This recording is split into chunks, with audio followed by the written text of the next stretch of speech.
میں ظلمت شب میں لے کے نکلوں گا اپنے درماندہ کارواں کو، شرر فشاں ہوگی آہ میری، نفس میرا شعلہ بار ہوگا۔ اعوذ باللہ من الشیطان الرجیم، بسم اللہ الرحمن الرحیم۔ آج ہم کلام شمع اور شاعر کو آگے بڑھاتے ہیں، اور اب یہ جو کلام ہے اپنی اختتام کی طرف جا رہا ہے۔ اب اس کے 5 اشعار رہ گئے۔ آج ہم صرف 2 اشعار پہ اپنی توجہ رکھیں گے، اور جو آخری دفعہ ہم نے جو اختتام کیا تھا وہ اس پہ تھا کہ علامہ کہتے ہیں کہ میری جو شبنم افسانی ہے، جو میرا رونا ہے، جو میری شاعری ہے، وہ مسلمانوں کو پھر سے ایک درد دے گی، خدا اور رسول صلی اللہ علیہ وسلم کے عشق کا درد، امت مسلمہ کے غم کا درد۔ اور آگے کہتے ہیں، دیکھ لو گے ستوت رفتار دریا کا معاد، موج مسترہی اسے زنجیر پا ہو جائے گی۔ کہتے ہیں دیکھ لو گے ستوت رفتار دریا، ستوت کہتے ہیں دبدبے کو، رفتار دریا یعنی جو دریا کی رفتار کی اس کا جو دبدبہ ہے تم اسے دیکھ لو گے، کا معال، معال کہتے ہیں انجام۔ تو یہ دریا کس چیز کا ہے، اور یہ دبدبہ ستوت یہ کس چیز کی ہے؟ یہاں پہ دریا سے مراد یہ جو کفر کی طاقت نے، اور یہ ان کا جو دبدبہ ہے جو آج کل انہوں نے مسلمانوں کو دبایا ہوا ہے۔ کبھی حجاب پہ پابندی لگا دیتے ہیں، اور کبھی مختلف چیزیں کرتے ہیں اسلام کے خلاف، آزادی رائے کے نام پہ۔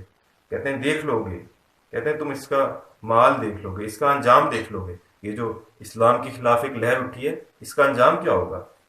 موج مسترہی اسے زنجیر پا ہو جائے گی۔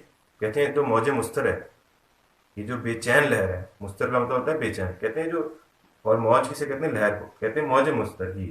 یہ جو بے چین لہر ہے، جو اسلام کے خلاف بے چین ایک لہر اٹھی ہوئی ہے کہ اسلام کو کسی طرح دبایا جائے، موج مسترہی سے زنجیر پا ہو جائے گی۔ زنجیر پا یعنی پاؤں میں زنجیر بن جائے گی، یہ جو دریا اٹھ رہا ہے اسلام کے خلاف۔ پھر دلوں کو یاد آ جائے گا پیغام سجود، پھر جبھی خاک حرم سے آشنا ہو جائے گی۔ میں بھی پچھلے شعر کی طرف جاتا ہوں، پھر میں شعر پہ آتا ہوں، جس کے اندر کہتے ہیں کہ موج مسترہی جو اسلام کے خلاف لہر اٹھ رہی ہے، یہی اس دریا کو جو اسلام کے خلاف کفر کی طاقتوں کا اٹھ رہا ہے، اسے زنجیر پا ہو جائے گی، اسے قید کر لے گی، اسے روک دے گی۔ اس کے بارے میں ایک علامہ نے شعر کہا تھا کہ مسلمان کو مسلمان کر دیا طوفان مغرب نے، تلاطم ہائے دریا سے ہے گوہر کی سیراب۔ کہتے ہیں جو مسلمان تھا اسے مسلمان کیا ہی یہ طوفان مغرب نے، جو اسلام کے خلاف یہ لوگ جو سازشیں کرتے ہیں، جو باتیں کرتے ہیں، کہتے ہیں اسی سے تو مسلمانوں کا ایک جذبہ جاگتا ہے۔ اب میں اس شعر کی طرف آتا ہوں، پھر دلوں کو یاد آ جائے گا پیغام سجود، پھر جبھی خاک حرم سے آشنا ہو جائے گی۔ کہتے ہیں پھر دلوں کو یاد آ جائے گا پیغام سجود، جو اللہ تعالیٰ کا پیغام تھا کہ اس کی بندگی کی طرف آؤ، اس کی عبادت کی طرف آؤ، اس کے عشق کی طرف آؤ حقیقت میں۔ کہتے ہیں پھر دلوں کو وہی پیغام یاد آ جائے گا، کیونکہ سجدہ ایک نشانی ہے عاجزی انکساری کی، تسلیم و رضا کی، اور یہی اصل بندگی ہے، اور بندگی میں محبت ایک بہت بڑا حصہ ہے۔ پھر جبھی خاک حرم سے آشنا ہو جائے گی۔ کہتے ہیں پھر جبھی، پھر ماتھا، خاک حرم سے، خاک حرم جہاں پہ کعبہ ہے، اس خاک سے آشنا ہو جائے گی، یعنی پھر سے جو ہماری جو جبینیں ہیں، پھر سے جو ہمارے دل ہیں، ان کا پھر سے تعلق کہاں سے ہو جائے گا؟ حرم سے ہو جائے گا، یعنی ہم لوگ صحیح معنوں میں اسلام سے پھر سے تعلق ہونے لگے آگے مستقبل۔ اور ہمارا جو مقصد ہے نوجوانوں میں کلام اقبال کو عام کرنا ہے، اس نیت سے کہ ہم لوگ اس پہ عمل کر سکیں، جس کے لیے نوجوانوں کو جرت مندی اور غیرت مندی کا مظاہرہ کرنا پڑے گا۔